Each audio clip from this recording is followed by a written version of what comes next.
Today, we're going to dive into a really powerful mental framework for, well, rewriting your own future. It's all based on the work of Neville Goddard, and we're going to explore this pretty mind-bending concept he called thinking fourth dimensionally.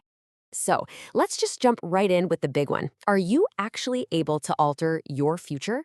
I mean, is your life path totally set in stone, or do you have the power right now to change its course?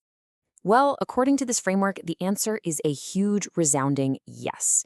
And it all starts with this really radical idea. The future isn't some fixed destination. It's more like a flexible reality, one that's constantly being molded by what's going on in your inner world. And here's a super crucial distinction. Goddard argues that it's not really our physical actions that are the primary creative force in our lives. It's our internal attitudes. Your inner state, your dominant beliefs and feelings, that's the real engine of creation. So, what does that really mean? It means everything, and I mean everything, hinges on your concept of yourself. Who you believe yourself to be is what dictates what you experience. So if you can change that fundamental belief about yourself, you automatically start to change your future. Okay, so if your self-concept is the blueprint, how do you consciously change it? Well, this brings us right to the heart of this entire framework. It's a principle called assuming the feeling of the wish fulfilled. Now, we have to be super clear about what assumption means here. This isn't just wishful thinking, okay? It's a disciplined act. It's about experiencing right now in your imagination what you would physically and emotionally experience if your goal were already a fact. It's about embodying the feeling of success before it even happens. This quote just nails the logic, doesn't it? The very fact that you can desire something is proof that the potential for it already exists inside you. Your job is simply to close that mental gap and start living from the feeling that you've already found what you were looking for. All right, I know what you might be thinking. How does this actually work? How can an internal feeling possibly create an external reality? Well, it all comes down to understanding that we have two totally different ways of perceiving the world. Let's break this down. Our natural focus is what our five senses tell us, right? It's locked into the here and now. But our spiritual focus, which is just a way of saying our controlled imagination, it can see the whole timeline. Past, present, and future are all happening at once, like a giant present whole. And this is where it gets a little wild. This framework suggests that our three-dimensional world, everything we see and touch, they're just single slices or cross-section of much larger four-dimensional realities. Think about it like this. The you that you're experiencing right this very second, that's just one single frame in the entire movie of your four-dimensional self, a self that exists across all of time simultaneously. So, if your whole life already exists as a complete thing in the fourth dimension, it means you can mentally travel along its length.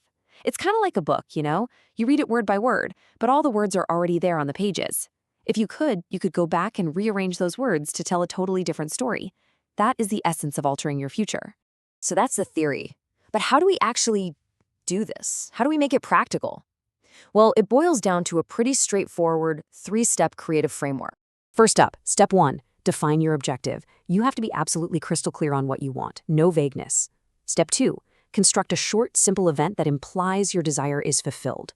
And this is key, not the moment of getting it, but a scene after it's already done, like a friend shaking your hand and congratulating you. And finally, step 3, get your body still, get into that drowsy, relaxed state right before sleep, and then feel yourself in that scene. Live it in the first person over and over until it feels completely real. And listen, this next part is maybe the single most critical detail of the whole technique. The difference between feeling yourself in the action versus just watching yourself in action from a distance. According to Goddard, that is literally the difference between success and failure. You have to be the star of the movie, not just someone in the audience watching it.